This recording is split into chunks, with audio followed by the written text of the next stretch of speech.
Fincher is in the house. Full bank of phone calls. Going to come right to those in just a moment. Stephen, much has been made about your education, or lack thereof, as has been put, that you have a GED. I'd like for you to address that, if you would. Oh, yeah, man, I would.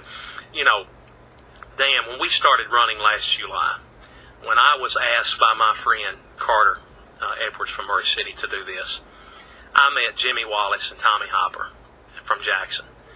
Tommy Hopper is my consultant. He lives in Jackson. He lives in Oakfield, actually. He went to school at Union University. He's not from Washington. He's not a Washington insider. You know, I have been attacked by other campaigns who have consultants who live in Georgia. So my campaign is not being run by Washington insiders. I make the decisions of our campaign. Everything goes through me, and I'm proud of it. I think we've run a great campaign. We've got a good bunch of folks that are supporting us, and I'm tickled with that. On the education, I graduated high school, Crockett County High School. I don't have a GED. I have a diploma. And, you know, it is a shame to be attacked on your education. You know, I have farmed. I got out of school and went straight into farming because I loved it. We've made a good living. My wife and I have been doing it for almost 20 years.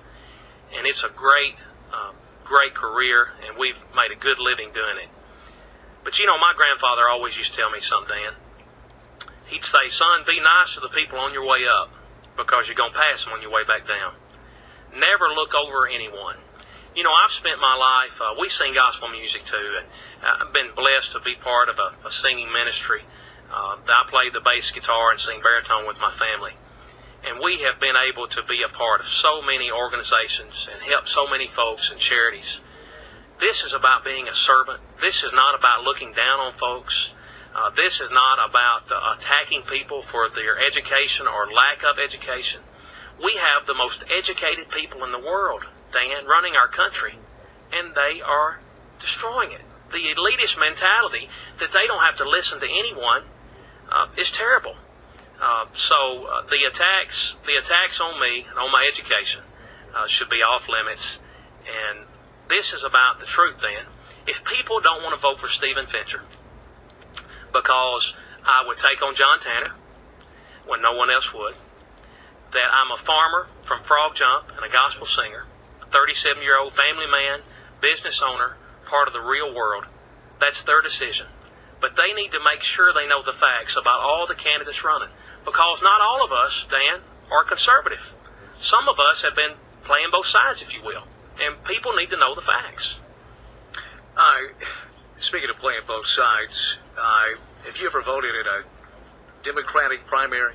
I have. In Crockett County, Dan, if you vote, we don't have a Republican primary for local elections. Yeah.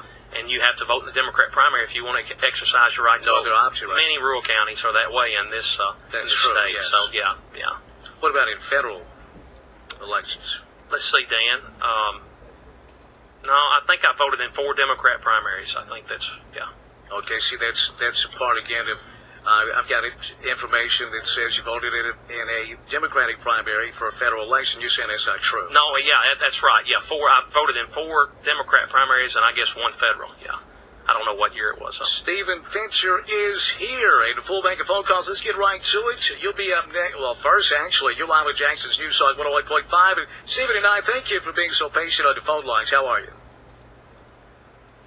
You're on the air. Go. Yes, I have something I want to share with Stephen. Stephen, Frank and I heard you on the debate on the radio last week. We felt that you addressed the questions and the issues in a very direct and knowledgeable manner. We also believe that your quick mind, your tireless energy, and your commitment, I think that this is so apparent to everyone that gets to meet you and to hear you.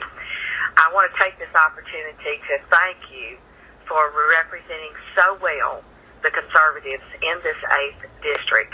And I also want to thank you and your family for your commitment, for standing up, being recognized, deciding to run against John Tanner and the Democratic machine before anyone else chose to do so.